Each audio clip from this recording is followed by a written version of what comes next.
ਤੁਸੀਂ पंजो फैसला करके आए सो कि मेरे तो अलावा सारे ने काले कपड़े पाने ने आज ब्लैक डे। नहीं नहीं, इसको कहते हैं हसीन इत्तेफाक। आप ऐसा करें, हसीन मुझे दे दें, इत्तेफाक अपने पास रख लें। इनकी तबीयत बड़ी रंगीन हुई है आज। माशाल्लाह स्वेटर से देख रही हूँ मैं, मुझे लगता है ये काले रंग का असर है। नहीं सर, काले का नहीं, काला तो इधर भी मेरे को खाना ही खराब हो गया। लेकिन कुछ दिल को दिल से राह होती है, आपकी तरफ होती है, हमारी तरफ लव गेट्स लव।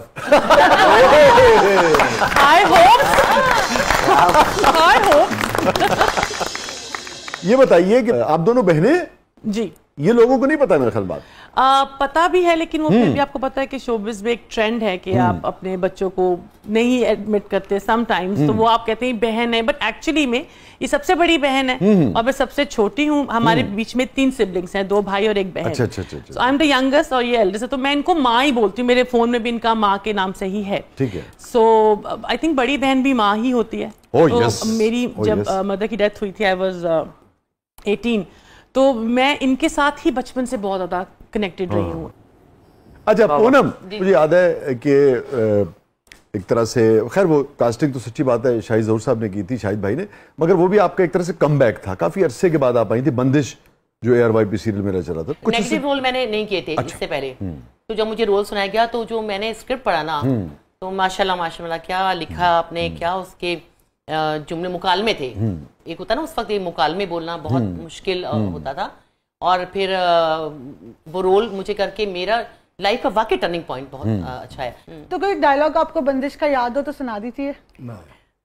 तो उसमें शबीर जान साहब थे, माशाल्लाह माशाल्लाह बहुत फाइन एक्टर हैं, और बहुत बड़ी कास्ट थी। और मुझे मुकालमे जब मैं बोल रही थी, और वाकई में बहुत डरी भी थी क्योंकि इतने हैवी मुकालमे थे। तो उसमें एक वो ऐसा होता है कि मैं उनके पास जाती हूँ, और मैं रेड लाइट एरिया से मेरा ताल्लुक है, मेरी एक जो लड़की है वहाँ की, शबीर जान साहब लेके चले गए। तो उसमें मैं बोलती हूँ, वो कहता है तुम गंदी औरत हो, बुलाऊं पुलिस को? तो मैं कहती हूँ कि हाँ बुला लो पुलिस को, वो तो यूं भी बांधी है हमारी चौखटों की, और बहुतों के तो चूल्हे जलते हैं हमारे घुंघरों की थाप से। क्या बात है, क्या बात। थैंक यू, शुक्रिया, थैंक यू। तो पूनम फिर कहाँ चली गई आप, क्यों नहीं, यानी कि इस कदर शानदार आप एक्ट्रेस हैं, अच्छा, इतनी स्क्रीन प्रेजेंस है आपकी, इतना तजुर्बा है, लोग देखना चाहते हैं आपको।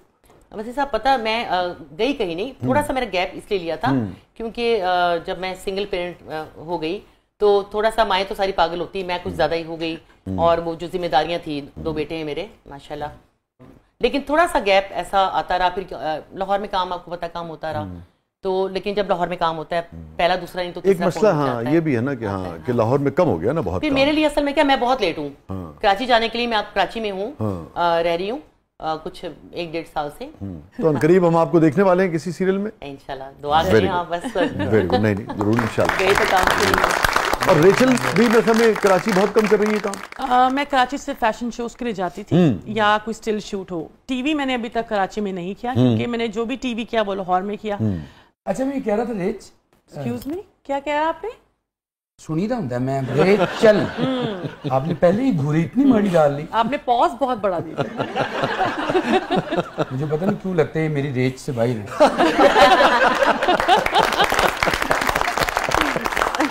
अच्छा पूनम, जिस जमाने में आप काम कर रही थी पाकिस्तान टेलीविजन में खास तौर पर, चूंकि चैनल भी एक ही था और अपना, तो कितने बड़े बड़े लोग, अदाकार अदाकाराएं, कौन कौन काम कर रहा था? अगर मैं आपसे पूछूं कि पूनम को क्या क्या याद आता है, तो कुछ अगर आप शेयर कर सकें। आप भी रेचल? जो भी याद आता, बड़ा हसीन याद आता है। खालदा रियासत, रूही बानो जी। खालदा रियासत, हाँ, बड़े बड़े एक्ट्रेसेस और जिनके साथ काम किया मैंने, बड़े बड़े डायरेक्टर्स, यावर हयात, नुसरत ठाकुर जी। तो यावर साहब की, खालदा साहिबा की, उज़मा गिलानी की, रूही बानो की, किसी की भी कोई बात, कोई वाकया, कोई ऐसी चीज याद आती हो जो आप समझती हैं कि भाई लोगों तक पहुंचनी चाहिए? एक मुझे याद आता है, वैसे तो बहुत हैं, रूही बानो जी, माफ करें, हम लोग स्टेज प्ले कर रहे थे मुल्तान में। अच्छा। और एक ही गाड़ी में मैं थी, मेरी मामा और रूही बानो जी, उनकी वालदा, ठीक है, और उनकी वालदा भी आगे ही बैठी थी, और ड्राइवर साथ चला रहा था। तो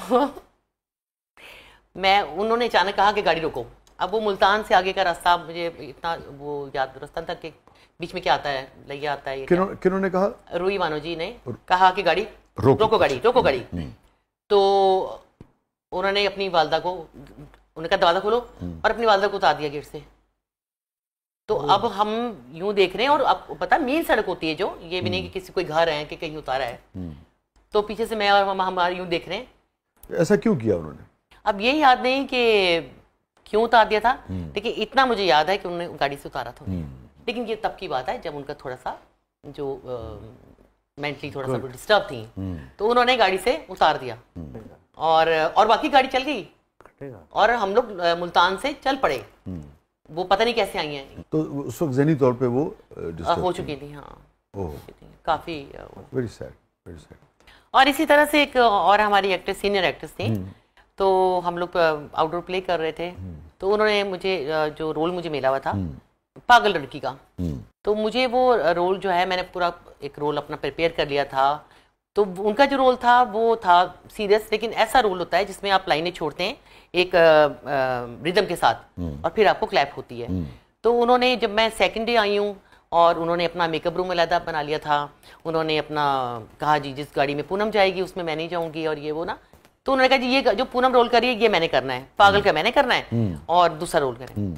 अब मुझे फिर प्रोड्यूसर ने कहा, डायरेक्टर ने कहा, मैं पागल किया, मैंने याद कर लिया। और आप देखें ऐसा हुआ करना कि जब मैंने वो रोल किया और मैंने जो डायलॉग थे वो इतनी बीट के साथ ऐसे छोड़े कि मुझे थंडरिंग क्लैप हुई, थंडरिंग क्लैप उस पे। और वो फिर उनका जगह लगा, उन्होंने गाड़ी से मुझे नहीं पिक, मतलब गाड़ी में नहीं बिठाना, ये वो अच्छा। इस तरह चलता रहता है। हाँ। अच्छा, तो आपको याद है आज तक? वो आज तक याद है, भूल ही नहीं आपने? वो क्योंकि मुझे याद बहुत करना पड़ा था ना स्क्रिप्ट दोबारा, इसलिए मुझे याद है। अच्छा पूनम जी, इसी तरह मैंने भी एक दफा ना पागल का रोल किया था। एक मिनट, रोल करने की जरूरत क्या थी आपको? आप तो नेचुरली गॉड गिफ्टेड है। नेचुरल हाथ चिरोड़ा वेल ले मेरे। आपको तो थंडरिंग क्लैप हुई ना? हाँ, मैंने थंडरिंग जुतियां चलानियां को टमाटर मार रहे, मैं भी कैच करके घर बुढ़न के हांडी च पा। और आपकी कोई यादें हैं इस जमाने के लोगों की, पीटीवी की? हाँ जी, मेरी तो बहुत एक फैसिनेटिंग किस्म की यादें, क्योंकि जब आप जाते थे सेट पे और आबिद अली साहब और बड़े बड़े एक्टर्स के साथ उनको काम करना, और जमील फखरी साहब, तो वो तो मुझे, उन्होंने मुझे बेटी बनाया हुआ था, मेरी हर जिद पूरी करनी जब ये स्टेज, और मैं इनके साथ टैग अलॉन्ग होती थी। जमील साहब का क्या कैरेक्टर था आपको याद है? जाफर हुसैन का जो कैरेक्टर उन्होंने किया था। ऐसा करो ना, जरा इनको ले जाओ मीदे चक्री के पास, उसे कहो कि 2-3 ऐसी चक्रियां दे दे कि जुबान खुल जाए बस। और क्या ये लोग कैरेक्टर बनाया करते थे? आपको शायद कहानियां भी याद नहीं होगी, कुछ चीजों का कंटेंट भी याद नहीं होगा, सब्सटेंस भी याद नहीं होगा, मगर आपको जाफर हुसैन का टोपी सीधी करना और पतलून अपनी वो करना वो याद होगा। तो ये बारीकियां थी कि वो आपके दिलों में ना नक्श छोड़ जाते थे। ऐसा कैरेक्टर बनाया करते थे ये लोग। ये इन लोगों का कमाल है। सिर्फ फ्लो नहीं करते थे जुमले को, सिर्फ पढ़ते नहीं थे, रीडिंग नहीं करते थे, उसको पूरी तरह से कंसीव करके और वही कैरेक्टर बनते थे। वही कैरेक्टर। तभी आप देखिए उनके नाम भी आज तक उनको उन्हीं के उसी नाम से ज्यादा उनके एक पहचान है। बिल्कुल, आप देखिए ना जाफर हुसैन भी आज उसकी बात कर रहे हैं। उनका सैल्यूट मारना और यस सर जी करना, और द वे ही वो ऐसे करते थे, वो बड़ी मजे का लगता था, अलग दिखता था। पसीना भी बहुत आता है और तुमको तो कहीं कचहरी में ना फटा लगा लेना चाहिए। ये हो तो सकता है सर। हो